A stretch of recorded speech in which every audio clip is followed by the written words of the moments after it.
ZFE, elles ont été créées pour améliorer la qualité de l'air et elles se trouvent renforcées depuis 2021 avec la loi climat et résilience qui instaure la mise en place obligatoire de ZFE dans les agglomérations de plus de 150 000 habitants. Ce qui pose un certain nombre de questionnements et qui va nécessiter un certain nombre de transformations pour les entreprises du transport routier de marchandises. La FNTR propose pour la profession 7 axes qui nous sembleraient intéressants et importants de mettre en place pour la profession à la réussite de ces zones à faible émission.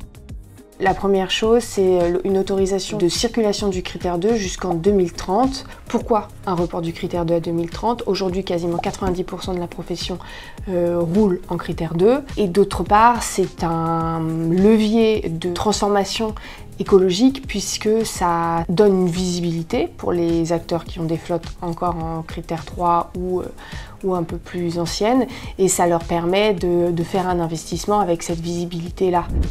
La deuxième proposition, ça va être d'établir une liste de dérogations nationales. Aujourd'hui, on a un manque total d'harmonisation entre les dérogations, puisqu'on a des dérogations nationales et régionales. Et c'est d'avoir une visibilité avec quelques dérogations, quelques catégories très simples et très lisibles, qui incluraient les acteurs qui ne peuvent pas faire autrement et qui permettraient d'avoir une visibilité pour traverser le territoire bien meilleure qu'elle n'est aujourd'hui. Le troisième item, c'est pérenniser et renforcer les aides à l'acquisition qui aujourd'hui ne sont pas forcément suffisamment développées. Et c'est également mieux accompagner financièrement tous les investissements annexes qui sont nécessaires à l'acquisition d'un véhicule. Donc évidemment, ça peut être les stations d'avitaillement, etc. La quatrième thématique, ça va être de favoriser la location de longue durée des véhicules à énergie alternative et d'inciter l'écosystème industriel à produire une offre de ce type.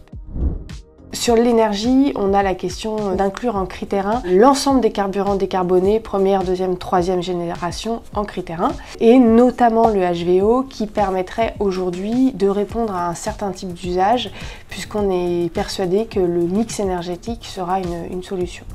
La sixième proposition, c'est de garantir une stabilité fiscale des énergies alternatives pendant à minima la durée du quinquennat.